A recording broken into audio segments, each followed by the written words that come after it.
Denise, Gwen, reading aloud for you from my short story, The Greasy Spoon, Chapter 33.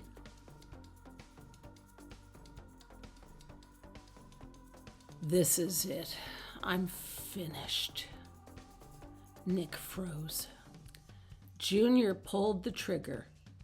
The muzzle exploded, and the bullet struck the edge of the metal cage above him, and then ricocheted around the cage, shattering into tiny bits of buckshot. And Nick ducked down to the cage floor and huddled into a ball as Junior screamed epithets as some of the bullet fragments struck him in the face and arms.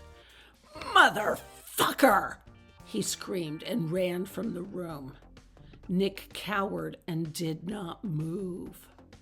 "You rat motherfucker! You knew that happened! You rat motherfucker!" Nick didn't dare look. All he could do was listen as Junior screamed and kicked things and picked up his rifle and threw it against a wall and screamed some more and then picked it up and hurried away. Why didn't he wait to kill me?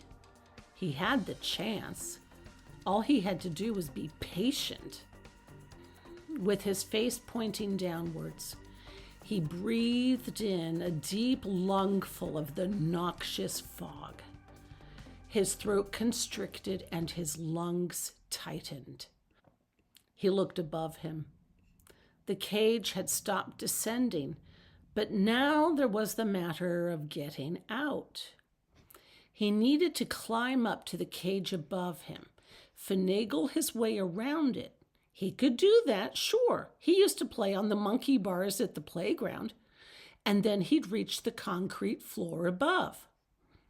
Such a simple thing to do. But when he lifted his arms, his muscles failed him and his breath left him.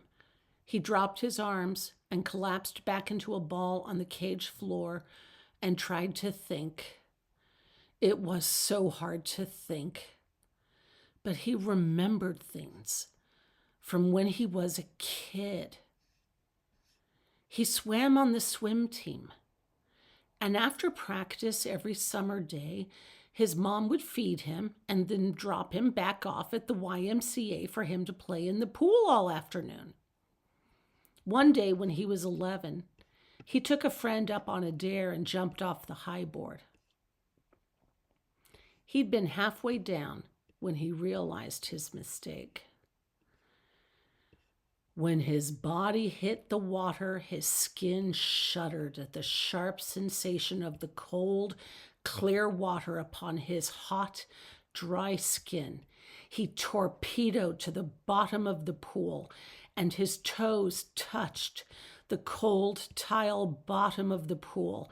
And for perhaps the first and only time in his life, he realized that he might drown. He forced himself to remain calm.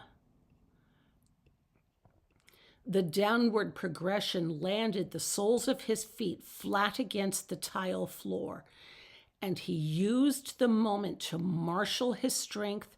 He bent his knees and pushed up hard and swam as hard and as fast as he could. And as he swam up, his heart strained to pump as he forced his way through the massive weight of the water. And when he was still a good 12 feet away from the surface, his lungs strained and he didn't think he'd make it back to the surface before his lungs gave up and he drowned. The carbon dioxide seeping into his brain blinded him and made him deaf.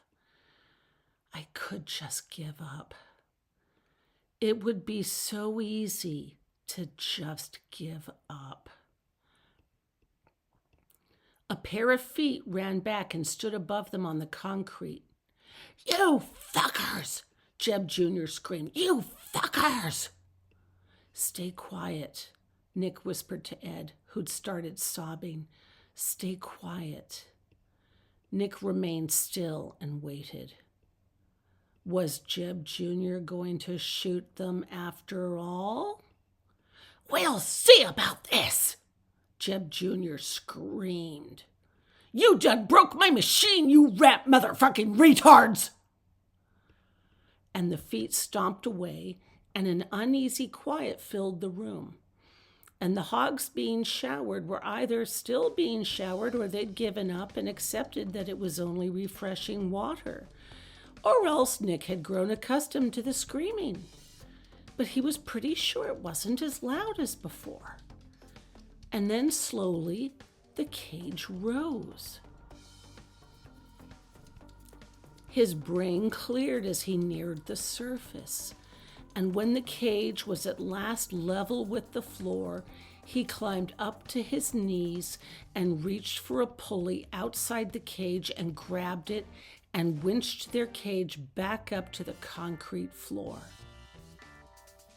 His face level with the floor, he gazed warily around the room, then finished winching the cage up until it reached the surface and, while still holding onto the pulley, nudged Ed with his feet, but Ed did not move.